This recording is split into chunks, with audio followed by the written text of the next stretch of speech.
All right, I want to keep talking about this freaky conspiracy that I think I'm on. Not just me, tons of people are hip to this conspiracy. You know how we don't really know how they built the pyramids? How the fuck did they build this building?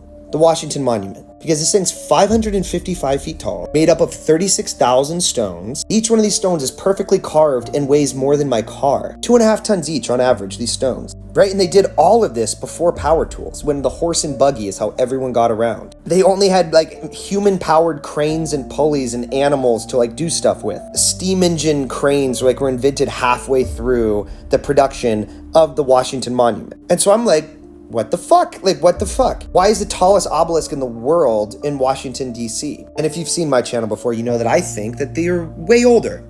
They're not built when they say they're built. They're not built by who they say they're built by. I think we are squatting. I think we are a nation of squatters. And I think we as the human race are internationally squatting. I think all of these ancient stone buildings defy our explanations because they didn't have the technology that we have now, and it would be fucking preposterous for us to even build these structures now. It's really hard to work with stone, guys. Even with your diamond tip drill bits, diamond saws, it's not easy to carve up granite and stack it hundreds of feet in the air. That's hard to do now. We'd struggle to do it now. How did they do it in the 1840s? And I think history is just a set of lies agreed upon. I think our history books are cooked. I think they tell us cute stories about our origins. And I think the real history must be so fucking gnarly for them to lie this extensively. But just real quick, they have everything to gain, right? Because they own all of the stone buildings that they didn't build, mind you. They founded them, founders, keepers, and they rule from their king on the hill, right? They're in the stone house. I'm not. And all of their legitimacy is tied to this ridiculous narrative that they built these very impressive buildings, which I don't think they did. I think they founded them.